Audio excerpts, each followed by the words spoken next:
Nous allons prier ensemble.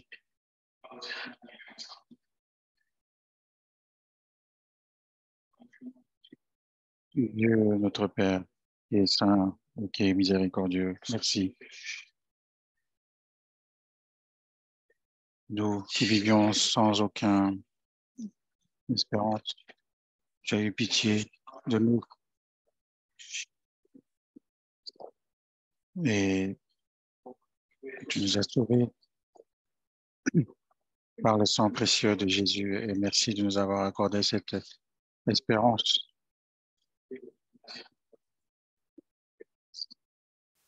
Et merci aussi de nous avoir accordé cette opportunité d'apprendre ta parole ici. Sois avec nous à cette heure-ci, pour que ça puisse être bénéfique pour chaque âme. Conduis-nous par ton esprit et aide-nous pour que nous puissions devenir des personnes qui peuvent être grandement utilisées euh, par toi, Seigneur. Et aussi, il y a des missionnaires qui évangélisent à travers le monde et nous te demandons d'être avec eux, de leur accorder ta grâce et que malgré les difficultés où ils se trouvent, qu'ils puissent prêcher ta parole avec courage. À cette heure-ci, nous regardons uniquement l'aide du Saint-Esprit et nous avons prié au nom du Seigneur Jésus. Amen. Marc, chapitre 1. Marc, chapitre 1.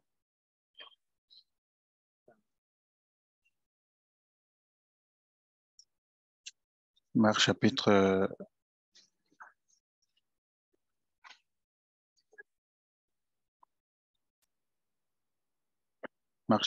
1, verset 38.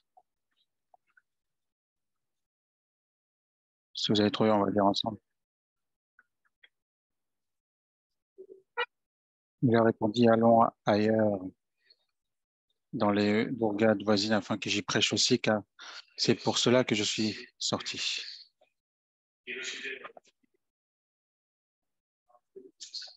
Bonjour.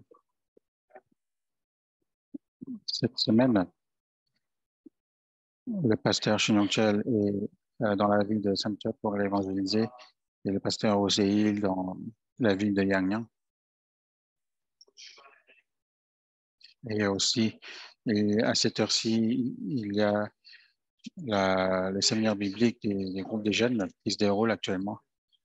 C'est le pasteur Isao qui le fait. Donc, merci de continuer à prier.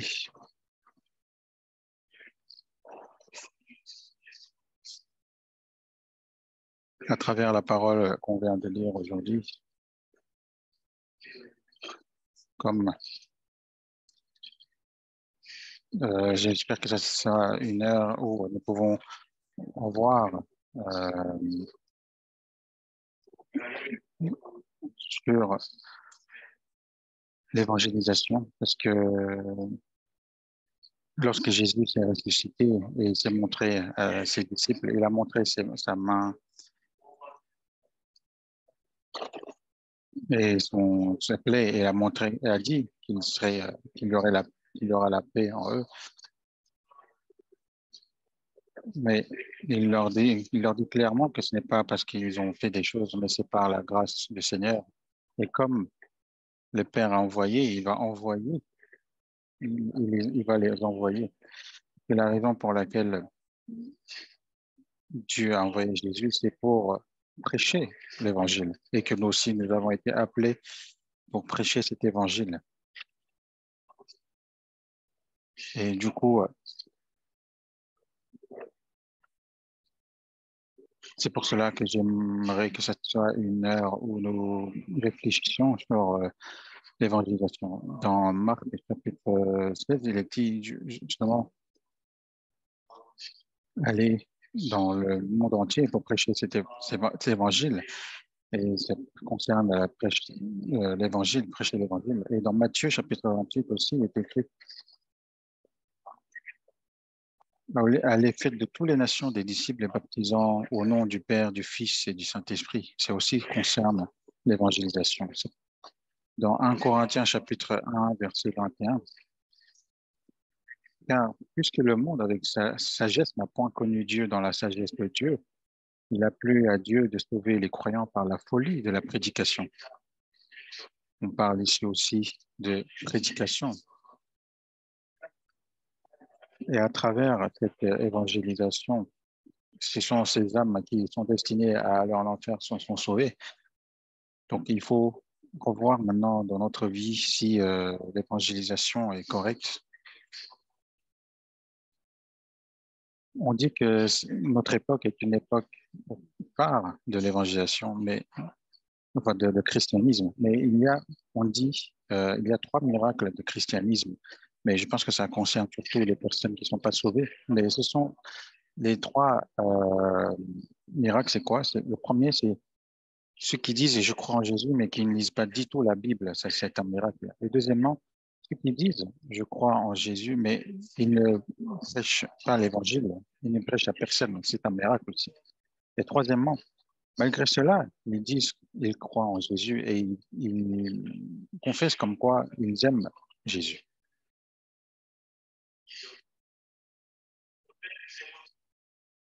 Parce que, pourquoi c'est un miracle? Parce qu'il est dit que si celui qui est sauvé, celui qui connaît la mort de Dieu, il va automatiquement prêcher l'évangile. Donc, nous avons besoin d'obtenir des enseignements ici. Donc, premièrement, l'enseignement qu'on doit recevoir, c'est sans lequel on ne peut pas prêcher l'évangile aussi. Donc, quel était le cœur de Dieu et aussi de Jésus lorsqu'il nous a sauvés? Et aussi, quand chaque âme est sauvée, comment le Saint-Esprit œuvre, quel cœur il nous donne? C'est cela qu'on va voir aussi. Et si le temps nous permet, on va essayer de voir quelle est l'importance du cœur de la personne qui évangélise. Premièrement, Dieu qui nous a sauvés,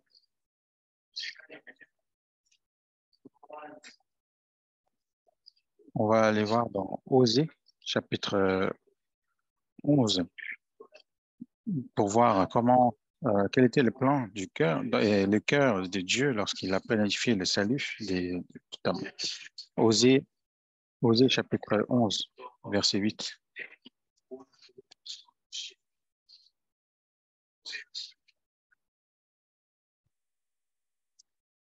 Si vous avez trouvé, on va lire ensemble. Chapitre 11, verset 8. Que ferai-je de toi, Ephraïm? Dois-je te livrer, Israël? Te traiterai-je comme Adama? Te rendrai-je semblable à Séboïm? Mon cœur s'agite au-dedans de moi. Toutes mes compassions sont émues.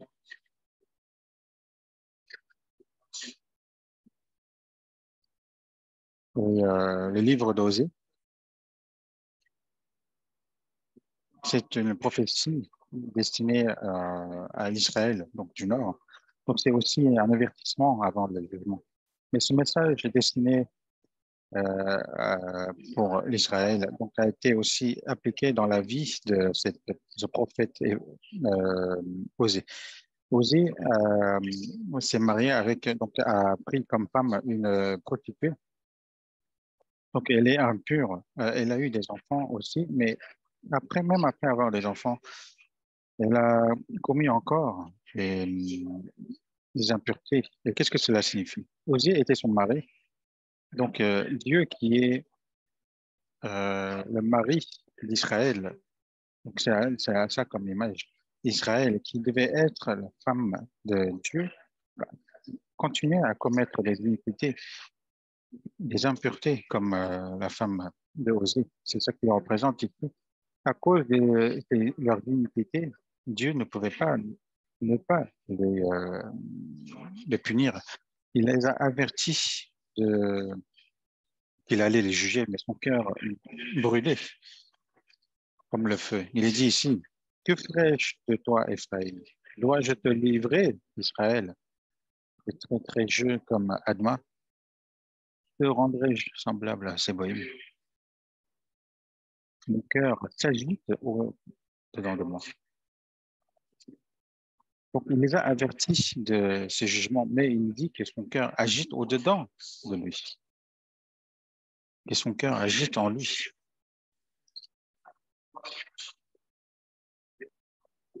Et cette parole ne destine pas seulement aux Israéliens.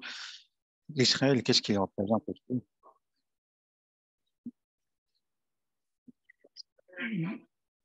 C'est toutes âmes qui ont été conçues pour devenir la, la mariée du Christ. Donc, c'est tous ces hommes dont il parle ici aussi. Ici, ce n'est pas seulement destiné à l'Israël. Donc, ce cœur qui s'agite envers le peuple d'Israël, c'est aussi euh, appliqué à tous les hommes.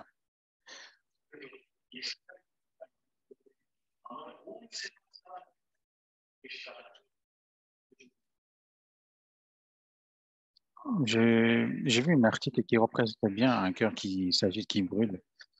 Donc, il y avait une femme qui a perdu son mari tôt et donc élevé ses enfants seule.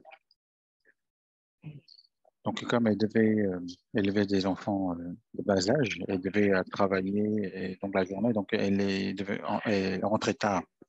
Donc, il y avait le feu dans son quartier, mais plus elle approchait, elle aperçut que c'était sa maison. Mais il y avait ses enfants dans la maison. Mais comme le feu était devenu trop grand, personne, en fait, tout le monde l'empêchait de rentrer dans la maison. Mais cette femme a appelé ses enfants. Mais elle a entendu le son de maman, des enfants qui appellent la maman. Et elle a, malgré tout, les empêchements qu'il y a eu, elle est rentrée dans la maison. Elle est rentrée dans la maison et comme elle ne pouvait pas sortir, elle a jeté les enfants aux personnes en bas du coup par la fenêtre, mais la maman, elle ne pouvait pas sortir. Donc à ce moment-là, son cœur, comment elle était, serait-elle? Donc elle devait être vraiment agitée, donc brûlée. Donc parfois, en élevant les enfants, on doit les punir, mais lorsqu'on les punit, ça nous fait mal au cœur aussi. Donc c'est le cœur de Dieu qui s'agitait dedans de lui, qui brûlait en lui. Il avait planifié le salut de l'humanité et il a conduit cela et son cœur s'agitait au-dedans de lui.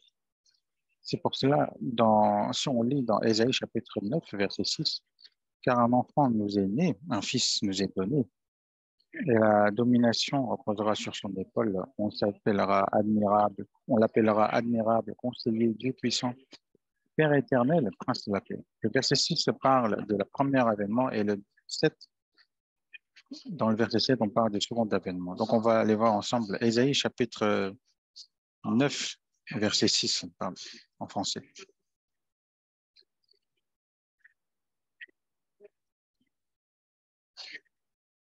Ésaïe chapitre 9, verset 6.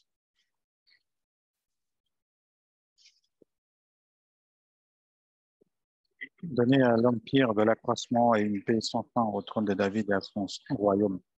L'affermir et le soutenir par le droit et par la justice, de maintenant et à toujours. Voilà ce que fera les ailes de l'Éternel des armées.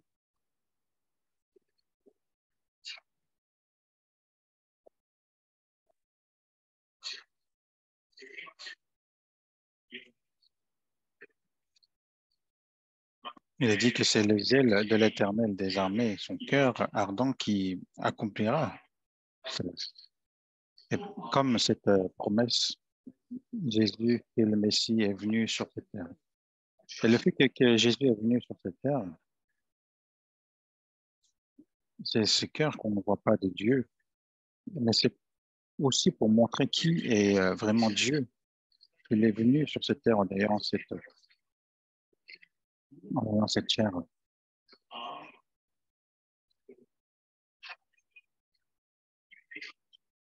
Donc, toutes les paroles de Jésus, toutes ses œuvres, c'était pour montrer qui est vraiment Dieu. Dans Marc chapitre 6, on voit il y avait beaucoup de personnes qui suivaient Jésus et ils demandaient de retourner en ville pour qu'ils puissent manger. Et Jésus les a vus. Ils étaient comme des agneaux sans berger et avait eu pitié de eux. Et du coup, il a nourri par les deux poissons et cinq pains. C'est parce qu'il avait pitié d'eux.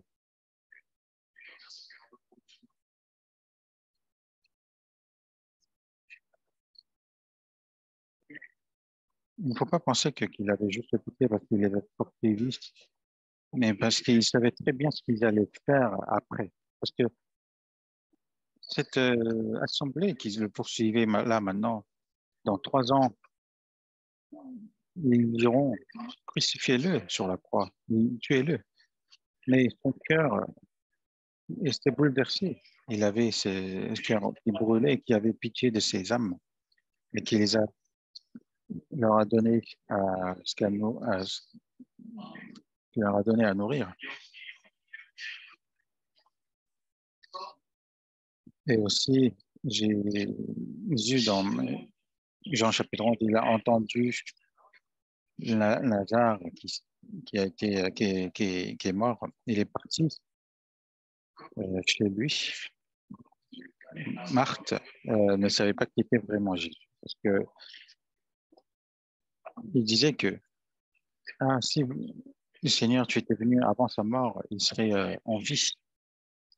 Mais lui, Jésus était attristé parce il a fait exprès de venir un peu tard pour montrer qui il est vraiment.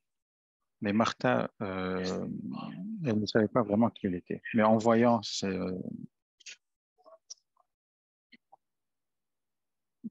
elle dit, celui qui,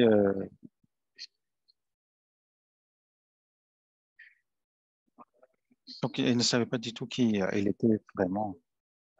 Et même Marie disait pareil. Mais sur cette place, il y avait beaucoup de personnes qui pleuraient de la mort de Lazare, de la séparation charnelle, donc la mort charnelle. Ils étaient attristés par cette mort. Mais Jésus, il savait très bien qu'ils allaient tous périr en enfer et qu'il est pour sauver ces âmes qu'il est venu. Mais à cause de la mort charnelle, ils étaient attristés. Qu'est-ce qui était le cœur de Jésus? Il est dit qu'il était attristé. Mais il est parti tomber au tombeau de la gare, a fait bouger la porte. Jésus, on connaît ton cœur, mais la chair est déjà commencé à se détériorer. Parce qu'ils n'imaginaient pas du tout qu'ils allaient faire revivre Lazare. Et Jésus a montré qui était le maître de la résurrection. Euh, il a fait sortir Lazare du tombeau en vivant. Et Jésus, lorsqu'il est arrivé à la ville de Jérusalem, en voyant la ville, il a pleuré. Pourquoi? Parce que non seulement 70 après Jésus que la ville allait être détruite, mais aussi qu'ils allaient périr en enfer. C'est ça qui l'a tristé. C'est que ce cœur qui s'agite dans l'Ancien Testament, c'est avec ce cœur qu'il est venu sur cette terre. Et le cœur de Jésus peut être représenté ainsi, avec aussi ce cœur agité au-dedans de lui.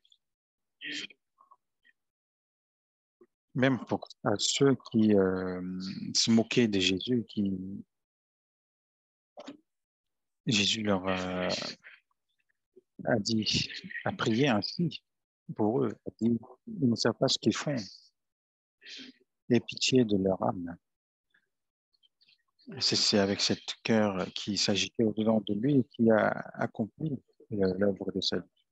Et lorsqu'il est apparu aux disciples après sa résurrection, il leur a dit que il y aura la paix en vous. Et comme mon Père m'a envoyé, moi aussi je vous envoie. Et comment ces disciples pouvez aller vers le monde, il y a une raison. C'est lorsqu'une personne est sauvée, il y a une chose que Dieu nous donne. On va aller voir dans Ézéchiel, chapitre 11. Ézéchiel, chapitre 11.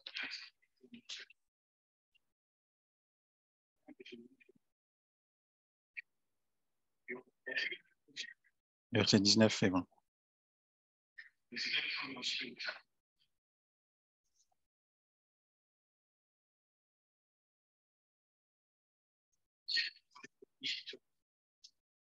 Verset 19 et 20. Ézéchiel, chapitre 11, verset 19. Voilà.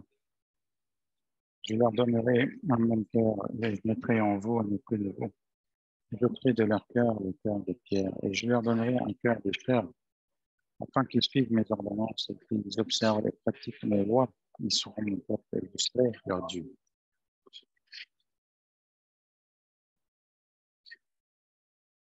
C'est ce que fait Dieu pour sauver une âme.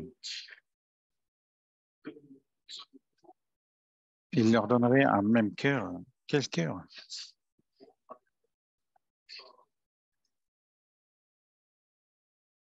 Si vous pensez que c'est un cœur de l'homme, ce n'est pas, c'est vous trompez. Si on parle ici du cœur du Seigneur. Il est dit dans 1 Corinthiens chapitre 2, qui a connu la pensée du Seigneur pour l'instruire? Or, nous avons la pensée du Christ.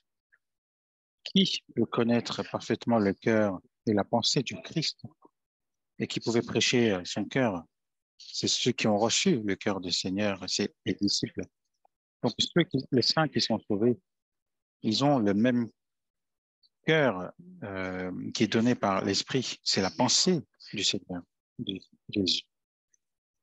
Donc, il leur donne un même cœur. Et je mettrai en vous un esprit nouveau. Et un esprit nouveau. Nouveau, cela signifie c'est complètement nouveau. Quelque chose que nous ne l'avions pas.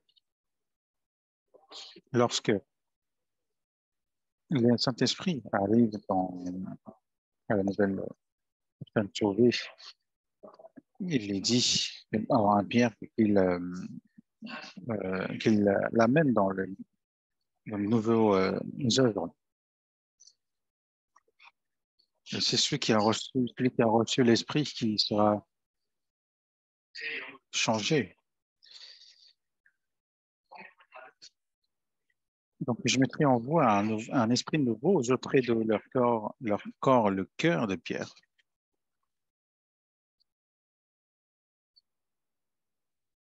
Il est dit aussi dans Somme chapitre 119 qu'une personne qui est insensible, leur cœur est insensible comme la graisse, parce que quoi qu'ils fassent, ils ne savent pas du tout que ça va affecter aux autres, donc ils sont insensibles.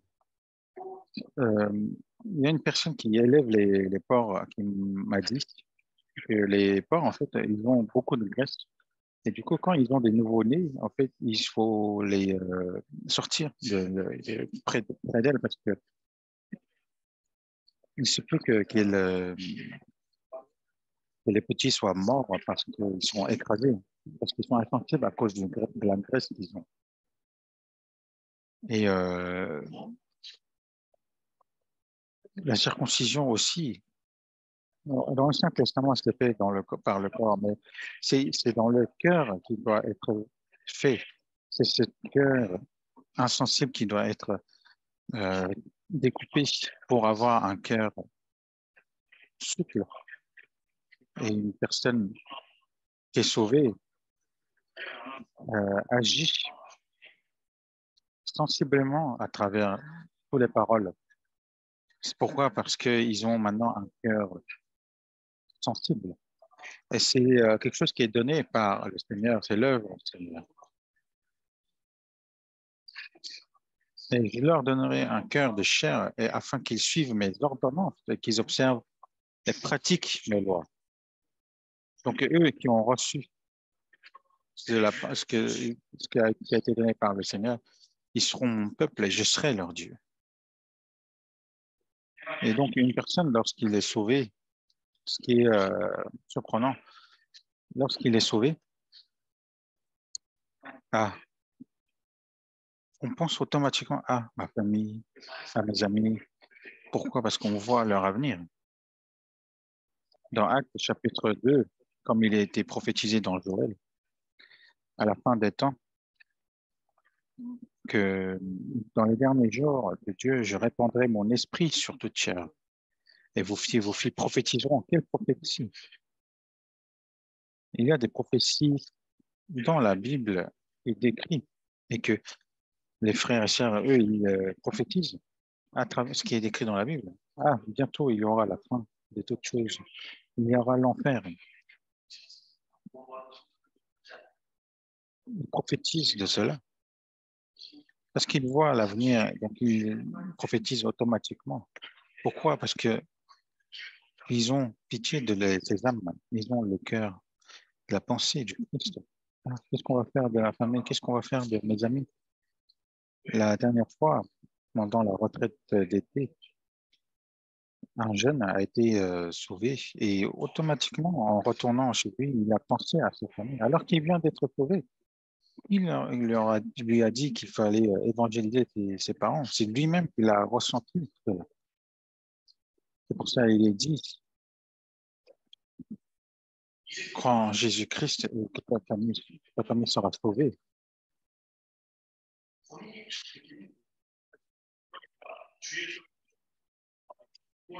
Et j'ai vu un livre d'histoire. Donc, c'est une histoire inventée, bien sûr. Donc, il est dit que les personnes sauvées qui vont dans le royaume de Dieu, ils, donc à la porte du royaume des cieux, l'ange me demande, est-ce que vous êtes venu seul? Quand on dit non, donc il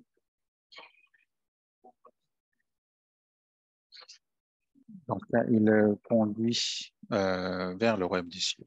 Mais lorsqu'il répond, je suis venu seul, l'ange lui répond, comment vous avez pu agir ainsi? Et il le conduit par la suite. Donc, qu'on soit âgé, qu'on soit jeune, c'est pareil. Lorsqu'on est sauvé, c'est automatique. Dans le passé, j'étais professeur dans l'école de l'Église. J'ai entendu une histoire, c'est l'église de l'île de Noix. Donc, c'est les étudiants en fait qui étaient sauvés, qui ont reçu le salut et qui ont sauvé leur famille et qui ont évangélisé leur famille. Et que c'est de là que l'Église a été bâtie. Et c'est pas parce qu'ils sont étudiants, qu'ils sont jeunes, qu'une personne qui est sauvée a le même cœur. Et ils évangélisent automatiquement, c'est naturellement. Comme il est écrit dans 1 Timothée, si quelqu'un n'a pas soin des siens, et principalement de ceux de sa famille, il a renié la foi. Il est pire qu'un infidèle. C'est ça qu'on arrive à comprendre. Pourquoi on comprend? Parce qu'il y a quelque chose qui nous a été donné. Si il n'y a pas de chose qui nous a été donnée, on ne peut pas comprendre ça.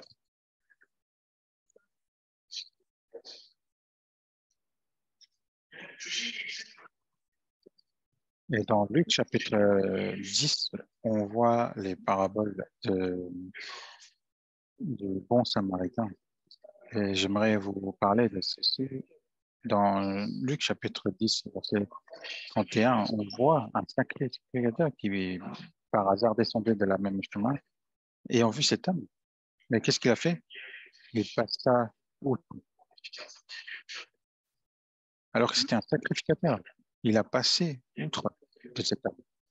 Ensuite, un Lévite, il a vu, mais il n'est pas parti. Il est parti lui aussi.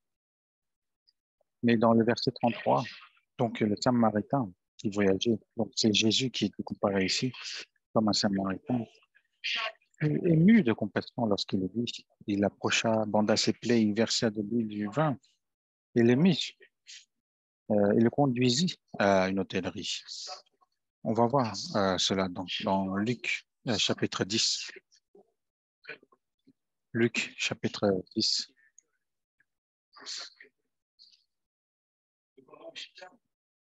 Verset 31.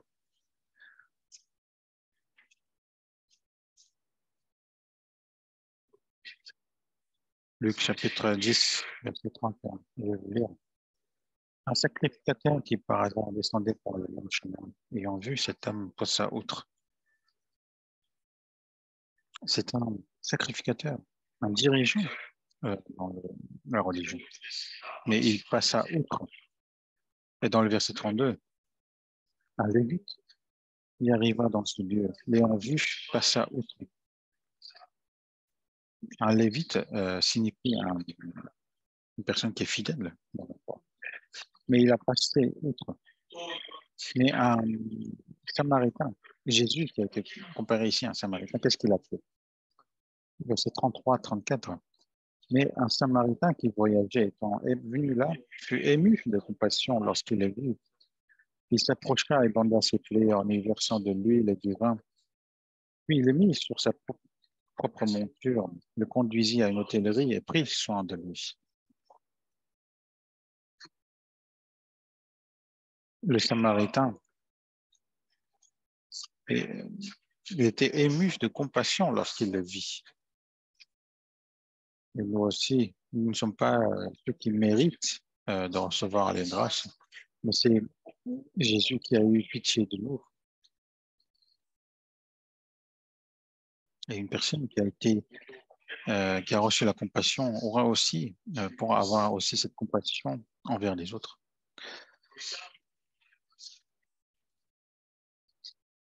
Mais on va voir aussi dans Matthieu chapitre 18,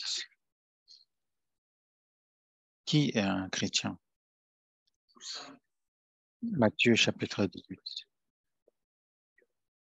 On va voir aussi. Donc, Matthieu chapitre 18.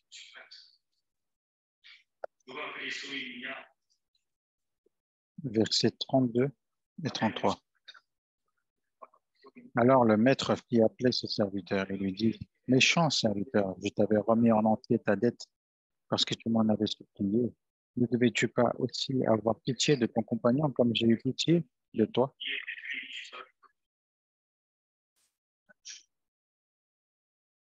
Cette parole ici,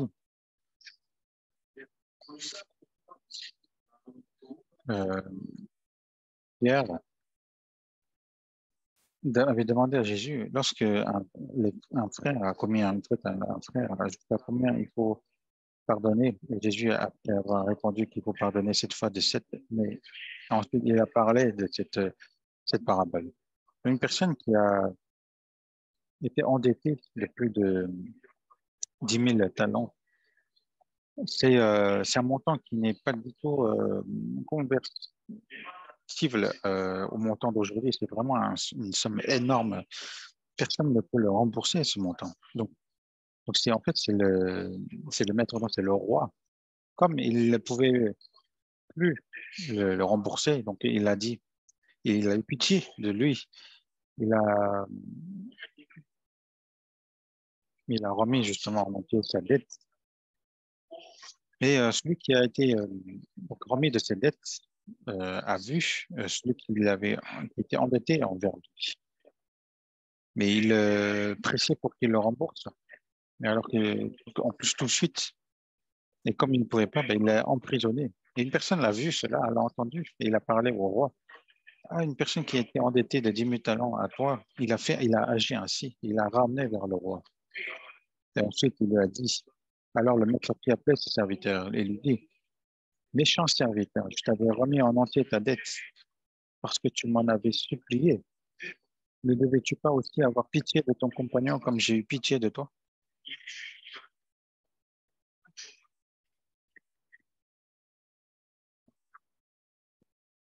Et cette parole, bien sûr, c'est lorsque ça concerne les relations entre les frères et sœurs, et entre les frères, s'il y a une faute qui a été commise envers l'autre, il faut aussi le pardonner. Mais on peut dire aussi, comme j'ai pitié de l'âme qui n'est pas sauvée, Toi aussi, me dis, vas-tu pas avoir pitié de cette âme qui n'est pas sauvée? Ce ne serait pas juste de le lire ainsi aussi,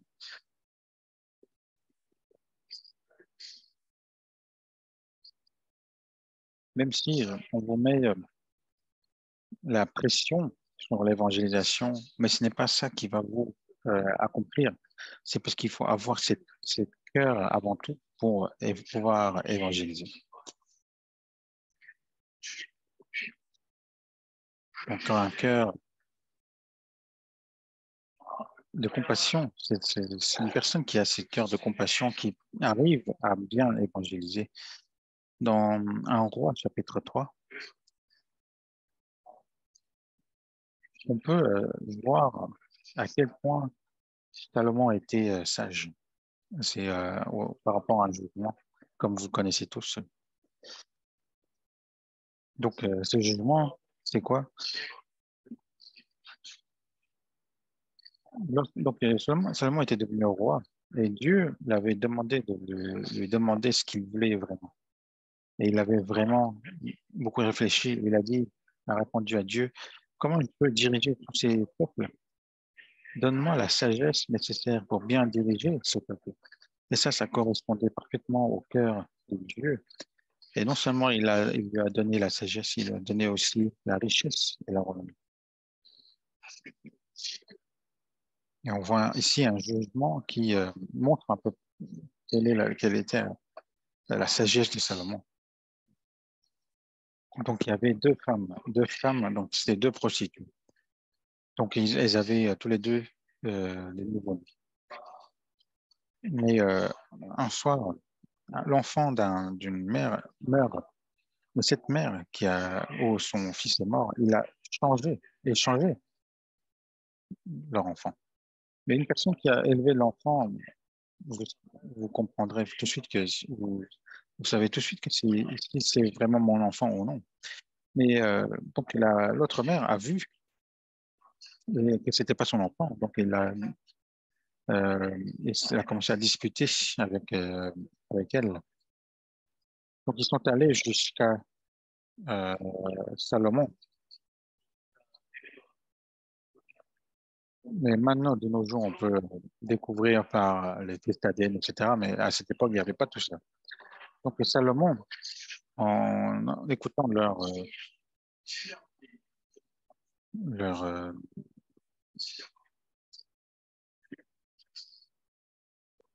parole, et ensuite aussi, il a ordonné donner cet enfant et couper cet enfant en deux et donner à cette femme et l'autre à l'autre. Et la femme, donc qui n'était pas vraiment la vraie mère, a dit, ah bah que tu fasses ainsi, comme ça, il ne vient pas ni mon enfant ni le sien. Mais l'autre, qui était vraiment la vraie mère, elle a dit, elle avait son cœur qui brûlait en elle et a préféré de ne pas le tuer et de le donner à l'autre mère, alors que c'est elle qui est vraiment sa mère. Donc, qui est vraiment le chrétien? C'est que celui, même si c'est pas bénéfique pour lui, même si c'est perdant pour lui, à cause de ce cœur qui le brûle, il choisit la voie de l'évangélisation. Donc, on va aller voir directement 1 Roi, chapitre 3.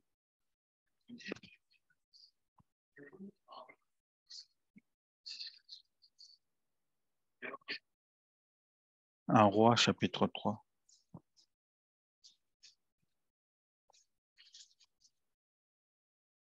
verset 25, verset 25, verset 27. On va lire ensemble. Et le roi dit, coupez en deux l'enfant qui vit et donnez-en la moitié à l'une et à la moitié à l'autre.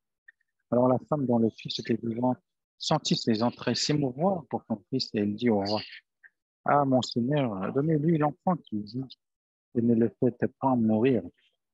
Mais l'autre dit, il n'est pas ni à moi ni à toi, coupez-le. Et le roi prenant la parole dit, donnez à la première l'enfant qui vit et ne le faites point mourir. C'est elle qui est sa mère.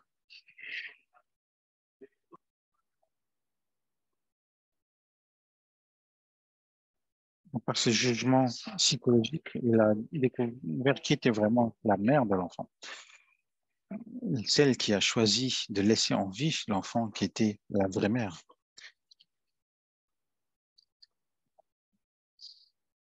Donc, cette personne qui avait ses entrailles qui s'émouvaient, qui a choisi d'avoir laissé en vie, que ce soit à l'époque de l'Ancien Testament, ensuite les apôtres, mais tous qui avaient en commun le cœur qu'ils avaient, c'est que ce qui était commun, tous commun, c'est de bien comprendre le cœur du Seigneur et en pensant aux esprits qui étaient dans la perdition, ils ne pouvaient pas ne pas agir.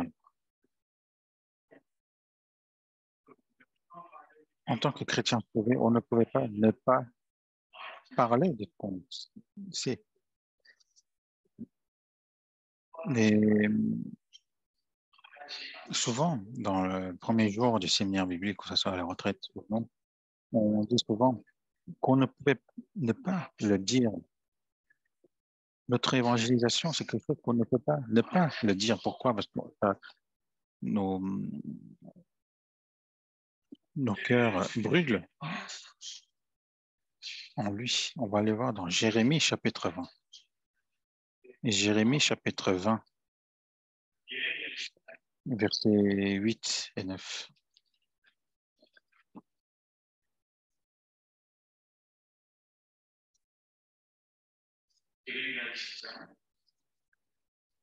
Jérémie chapitre 20, versets 8 et 9. Car toutes les fois que je parle, il faut que je crie à la violence et à l'oppression. Et la parole de l'Éternel est pour moi un sujet d'opprobre et de risée chaque jour. Si je dis, je ne ferai plus mention de lui, je ne parlerai plus dans son nom. Il y a dans mon cœur comme un feu dévorant qui est renfermé dans mes os. Je m'efforce de le contenir et je ne le puis. Je ne le puis. Jérémie a été appelé jeune par Dieu. Et lorsqu'il a été appelé, Jérémie a dit qu'il était jeune, qu'il ne savait pas parler. Mais Dieu a dit, tu vas dire ce que je te donne comme parole, comme message. Mais personne n'écoutait ce que disait Jérémie. En plus, il a vu que les méchants réussissaient dans la vie et il avait ce cœur qui ne comprenait pas. Et il a demandé à Dieu, pourquoi ces hommes violents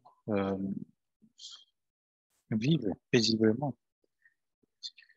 À ce moment-là, Dieu lui a dit, à cause des hommes, tu souffres autant et tu réagis ainsi et bientôt tu vas vraiment souffrir encore plus et tu vas lutter et tu vas courir même avec des chevaux et tu dois être encore, tu dois devenir encore plus fort. Mais à cause de tout ce qu'il a testé, il était, il s'était un peu détourné, mais Dieu, là, comme il est pour lui dire que lorsqu'il reviendra vers lui, il le rendra plus ferme. Et dans le verset 8, on voit que car toutes les fois que je parle, il faut que je crie. Et, et Jérémie a crié. Il a crié. Car toutes les fois que je parle, il faut que je crie, que je crie. Ce qu'il criait, c'était la perdition. De la Judée. Et je crois à la violence et l'oppression. La parole de l'Éternel est pour moi un sujet d'opprobre et de risée chaque jour. Ça peut arriver aussi à certains frères et sœurs lorsqu'ils continuent à parler. Que si vous n'êtes pas sauvé, vous irez, vous allez perdre en enfer, etc. Lorsqu'on répète cela, ils disent, mais tu nous dis des choses de malédiction, tu nous maltraites.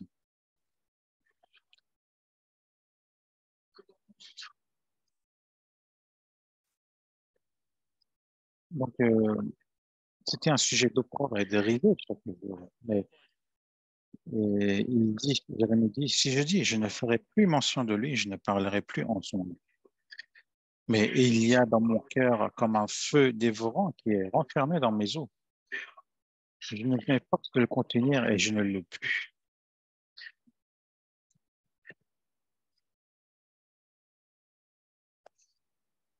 Une personne, un saint qui est sauvé, c'est qu'il ne peut pas ne pas euh, parler. Il sait très bien comment serrer. Dans 2 Rois, chapitre 7, on voit une nation qui a attaqué l'Israël du Nord. Et la situation était pire jusqu'à ce qu'ils mangeaient leurs propres enfants. Et ils attendaient leur mort parce que toute l'armée était entourée, qui entourait la ville. Mais il y avait la prophétie par Élisée comme quoi le lendemain, ils auraient du quoi à manger. Mais comment cela pourrait se dérouler en un seul jour? Donc, personne ne le croyait. Mais il y avait 4 lépreux qui demeuraient en dehors de la ville. Et il disait que qu'on meurt, qu'on meurt mort de faim ou qu'on meurt frappé ou tué par l'épée, c'est pareil. Donc, allons dans le camp des ennemis pour demander à manger. Et donc, ils se sont allés dans le camp d'ennemis, mais ils ont vu qu'il y avait personne. Ils s'étaient enfuis, ils étaient pressés. Ce qu'il faut savoir, qu'un soldat, il combat en mettant en jeu leur propre vie. Donc, lorsqu'il il gagne la guerre, les choses qu'il récupère, c'est précieux pour eux. Mais il les a tous laissés, il est parti. Ils sont partis précipitamment. Donc, il n'y avait personne et ils sont rentrés dans leur coin. Il y avait déjà des choses à manger, des, des choses qui ont été pillées. Ils mangeaient, donc ils remplissaient leur poche. Mais il y a une chose qu'ils ont compris très tôt, très vite. Ah, aujourd'hui, il a cette bonne nouvelle. Et si on ne prêche pas cette bonne nouvelle, on n'est pas des bonnes personnes. Donc, ils vont à la Samarie pour leur remettre cette nouvelle. On va aller voir dans donc, 2 Rois, chapitre 7.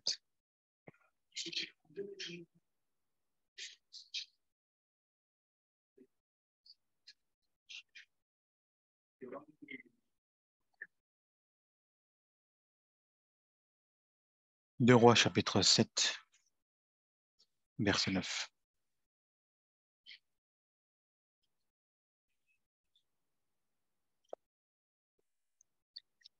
Puis ils dirent l'un à l'autre, nous n'agissons pas bien. Cette journée est une journée de bonne nouvelle. Si nous gardons le silence et si nous attendons jusqu'à la lumière du matin, le châtiment nous attendra. Venez maintenant et allons informer la maison du roi. Ces personnes ne leur a dit cela, c'est eux-mêmes. Ils ont dit que nous n'agissons pas bien, alors que cette journée, c'est une journée de bonne nouvelle. Toutes les personnes qui sont trop dans la vie de Samarie peuvent se profiter de cela. Si nous n'agissons rien, que nous allons recevoir des châtiments. Donc, allons informer la maison du roi. Ça aussi, c'est en lien direct avec nous. Dans la ville de Samarie, le peuple d'Israël qui attendait la mort, qu'est-ce qui signifie?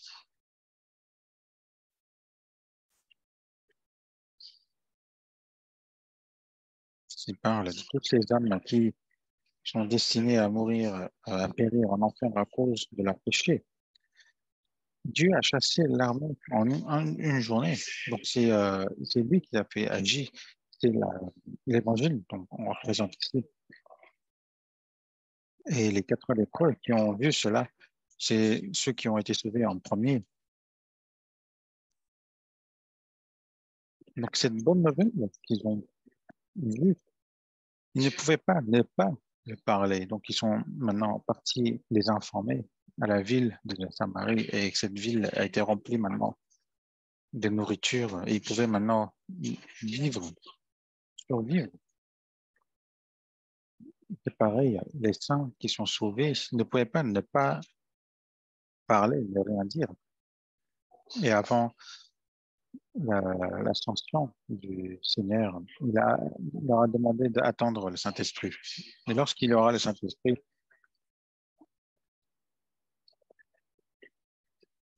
vous serez mes témoins jusqu'à l'extrémité du monde. Donc, le jour de la Pentecôte, le Saint-Esprit est descendu et à partir de ce jour-là, ils ne pouvaient ne pas prêcher l'Évangile et ils ont continué à prêcher l'Évangile. Ils ont des disciples, Pierre et Jean, qui faisaient marcher les mendiants, qui prêchaient l'Évangile. Donc, les religieux de détester et ils voulaient vraiment les écraser par la puissance, la position qu'ils avaient, mais ils n'y arrivaient pas. On va aller voir dans Actes chapitre 4.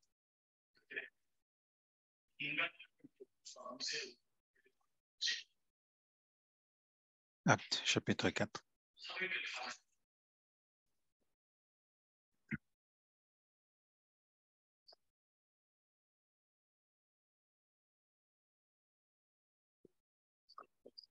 Verset 17 à verset 20.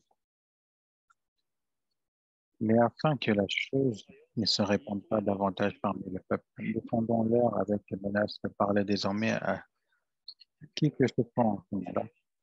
Et les ayant appelés, ils leur défendirent absolument de parler et d'enseigner au nom de Jésus. Versets 19 et 20.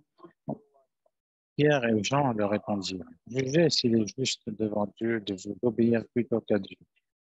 Car nous ne pourrons pas ne pas parler de ce que nous avons vu et entendu.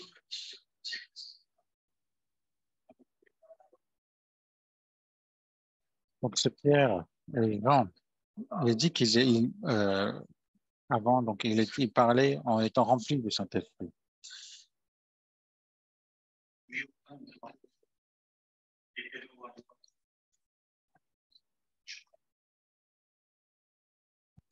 En tant que chrétien, il peut nous arriver des moments où on oublie l'existence de Dieu, mais on se ressaisit et on parle devant Dieu.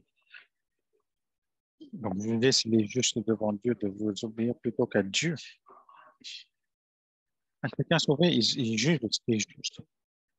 Et dans verset 20, car nous ne pouvons pas ne pas parler de ce que nous avons vu et entendu. Ce n'est pas seulement les apôtres ici. Il y a eu une grande persécution en Jérusalem. Et tous les saints de l'église de Jérusalem se sont dispersés. Mais ils ne sont pas seulement dispersés, ils s'enfuient. En s'enfuyant, ils ne pouvaient pas ne pas annoncer cette bonne nouvelle. On va aller voir dans Actes chapitre 8. Actes chapitre 8, verset 1.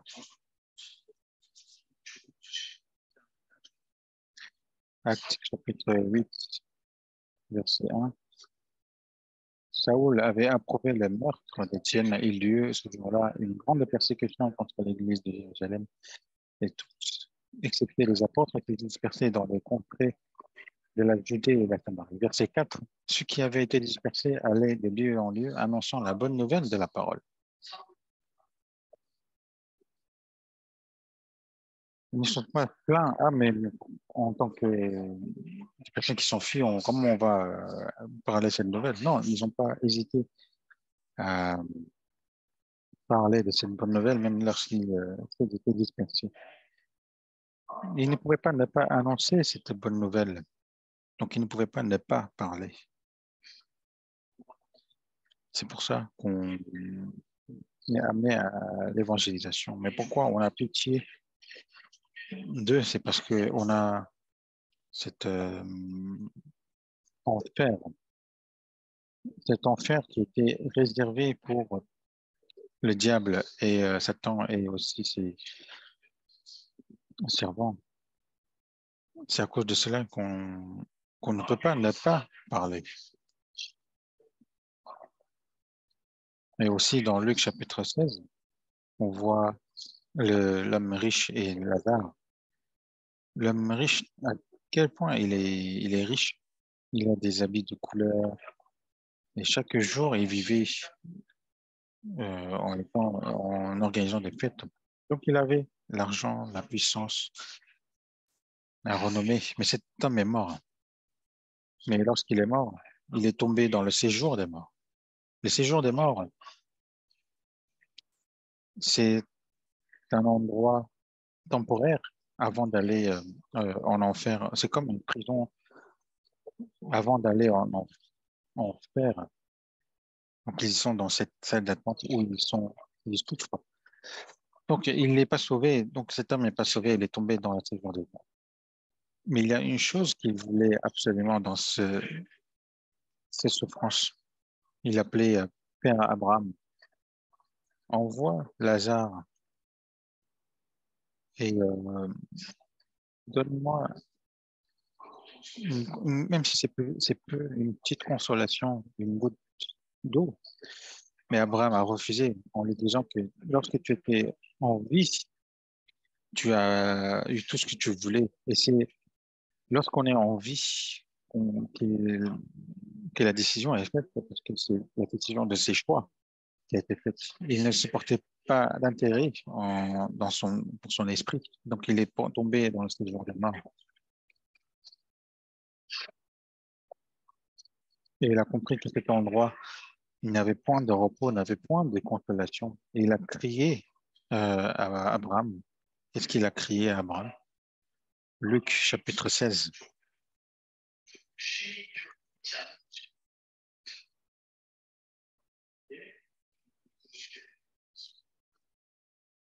Luc chapitre 16, verset 27. Le riche dit, je te prie donc, Père Abraham, d'envoyer Lazare dans la maison, mon père, car j'ai 5 frères, de témoigner à eux pour qu'ils ne viennent pas ici.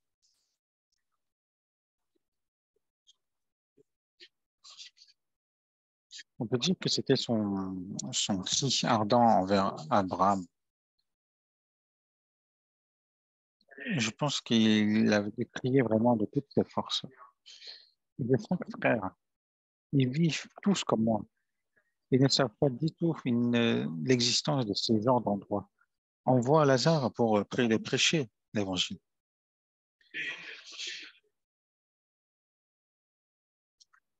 Cet homme riche, c'est un homme qui vivait seulement euh, portant intérêt que des choses charnelles.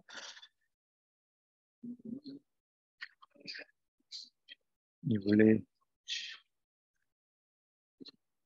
lorsqu'il était dans le séjour des morts, il n'a pas demandé que mes frères qui sont restés, ils vivent mieux ou qu'ils gagnent mieux leur vie. Non, c'est pas ça qu'il a demandé. Ce qu'il leur a demandé, c'est qu'ils ne viennent pas ici, qu'ils ne viennent pas dans cet endroit de souffrance. C'est parce qu'il y a à l'enfer qu'on prêche l'évangile.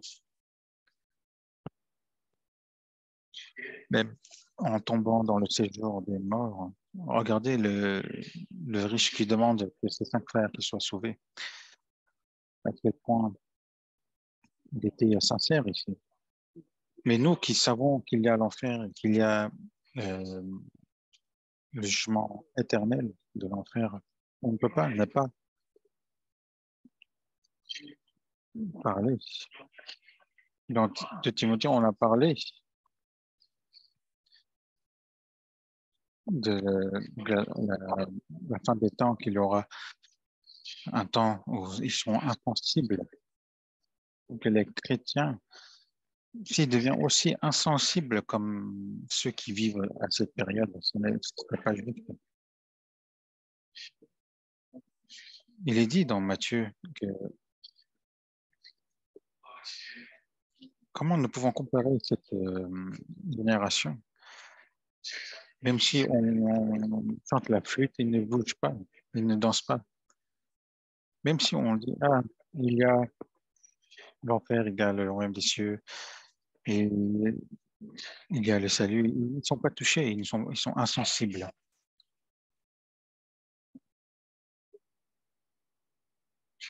Même si les gens de ce monde seront ainsi, mais si les sauvés sont aussi comme cela, si le Seigneur nous parle aussi ainsi, à quel point on aurait honte. Même si on chante la flûte, ils ne bougent pas. Même si on souffre, ils ne pleurent pas. Alors qu'il y a des personnes qui se dirigent vers l'enfer, qui sont auprès de moi, on est insensible. Dans ce cas, notre foi aurait vraiment la honte devant le Seigneur.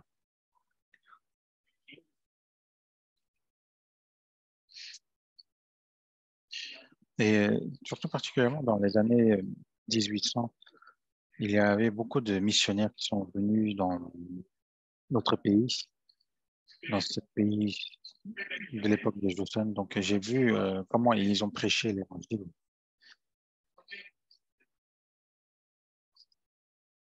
C'est par c'est tous ces sacrifices de toutes ces personnes que l'évangile a pu grandir vraiment dans notre pays. Mais en 2002, il y a eu un livre qui était sorti, peut-être vous connaissez. Si on compare, le titre de le livre, c'est si on compare ce monde dans un village de 100 personnes. Est-ce que vous l'avez déjà lu? Dans ce livre, à cette époque, on était 6 milliards à peu près, et maintenant on est presque 8 milliards dans ce monde. Mais dans ce livre, il est écrit, si ça vous correspond, marqué avec votre doigt sous la table, etc. Premièrement, si est-ce que vous vivez dans un pays où vous pouvez faire des études universitaires? Donc, si ça vous correspond, marquez. Deuxièmement, vous avez une maison où vous abritez du chaud et du froid. On ne parle pas de posséder la maison, mais où vous vivez. On ne parle pas d'ici d'une maison que vous possédez.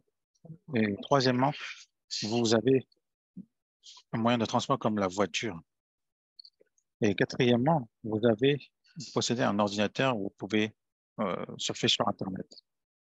Est-ce qu'il y a des personnes qui possèdent tous ces quatre critères? Vous avez levé la main. Merci d'avoir participé.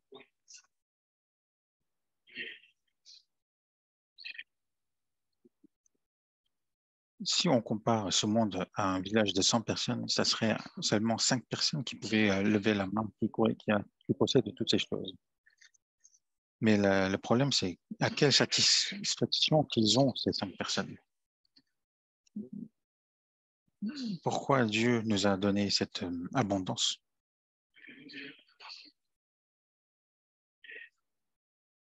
Malgré le fait que ces 5 personnes, il y a seulement ces 5 personnes qui possèdent cela, ils ne sont pas satisfaits. Pourquoi?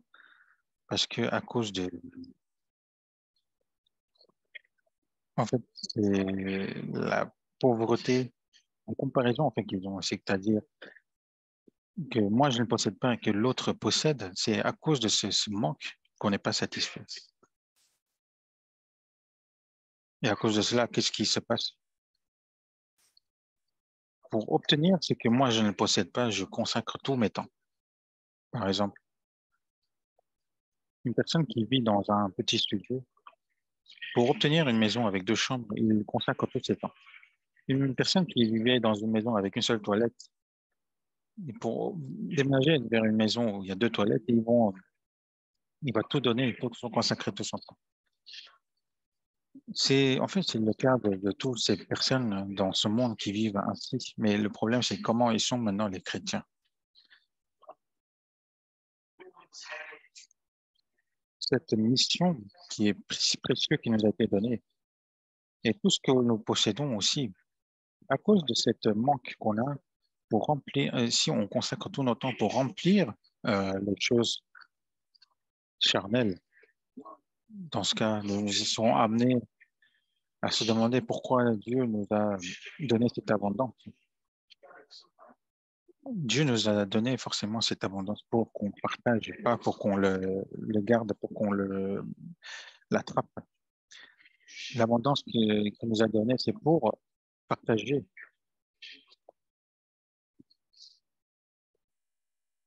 Premièrement, c'est l'évangile qu'on peut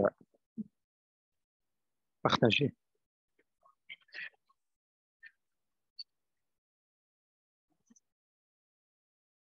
Par exemple, si il prêche à une personne particulière, mais ici ne prêche pas du tout à d'autres personnes, ce serait injuste. Il faut que tous les autres personnes qui me fréquentent doivent avoir cette occasion d'écouter la parole. Je vous ai parlé tout à l'heure du ministère de Jésus, de, de poissons et de 5 pains. Il ne devait pas ne pas diriger, disperser, distribuer à toutes les personnes qui étaient sur place. S'il distribuait seulement à des personnes qui étaient devant, ce serait injuste. Il faut que ça soit fait pour que tout le monde puisse recevoir cette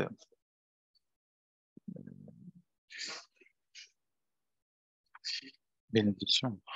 Donc, si on nous a été donné euh, cette bénédiction, et c'est pour aussi partager à ceux qui sont derrière moi. Ça ne peut pas dire aussi qu'on est en plus abondance, encore plus en abondance que les autres, mais Dieu, ce qu'il nous a donné, ce qu'il nous donne, que ce soit les choses matérielles, le temps, quoi que ce soit, c'est pour les partager que Dieu nous a donné. Mais si nous consacrons tout notre temps pour satisfaire nos besoins, dans ce cas, nous nous comporterons forcément mal devant Dieu. Et dans Ézéchiel, on voit aussi l'histoire d'un sentinelle. Lorsqu'un sentinelle voit l'attaque des ennemis, il faut qu'il crie, certainement pour que le peuple se prépare à défendre. Mais si c'est à cause du peuple qui ne s'est pas bien préparé pour se défendre, dans ce cas, il n'y aura pas de responsabilité auprès du sentinelle. Mais si il y a l'attaque des ennemis, mais le sentinelle n'a pas sonné la trompette, dans ce cas, la responsabilité est au sentinelle.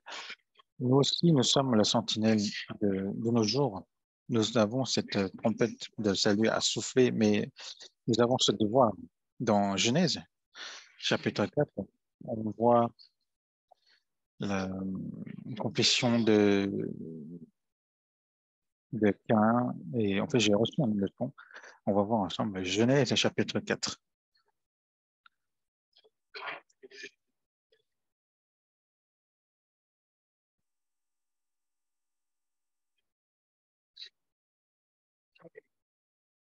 Genèse, chapitre 4, verset 9. L'Éternel dit à Caïn, où est ton frère Abel? Il répondit, je ne sais pas. Suis-je le gardien de mon frère?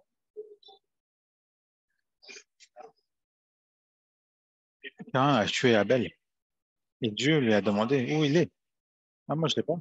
Est-ce que je suis le gardien de mon frère? Pourquoi vous me demandez à moi? Il s'est, au contraire, il s'est rebellé.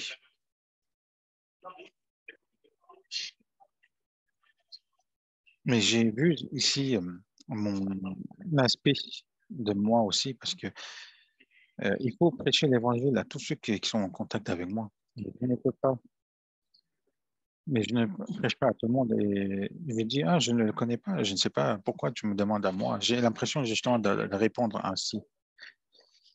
Cet évangile que nous avons connu, c'est vraiment important. Il faut le euh, partager à vraiment le plus de gens possible. Et vous savez combien sont la population de notre pays. Lorsque nous faisons les retraites, nous avons vraiment beaucoup de personnes qui se réunissent, mais c'est comparé au nombre de peuples de la population du pays, c'est pas assez. Il faut que nous avons maintenant la responsabilité de prêcher cet évangile à tous. Ce n'est pas cela ne veut pas dire à tous, mais vraiment au moins à toutes ces personnes qui sont en contact avec moi. Donc, prêcher cet évangile vraiment au plus de personnes possible. C'est ce que nous devons faire.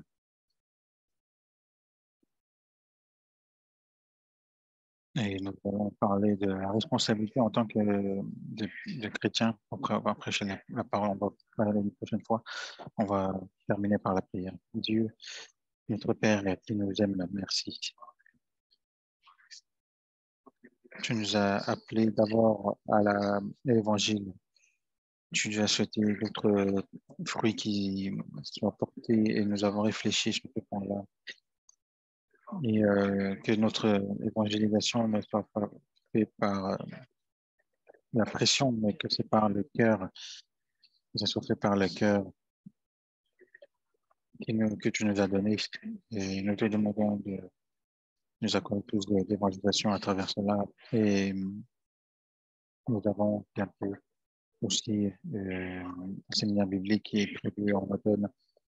Nous prions pour que cette occasion, qu'il y ait beaucoup de personnes qui soient sauvées et que seul toi soit glorifié par cet événement. Et nous avons prié au nom du Seigneur Jésus. Amen.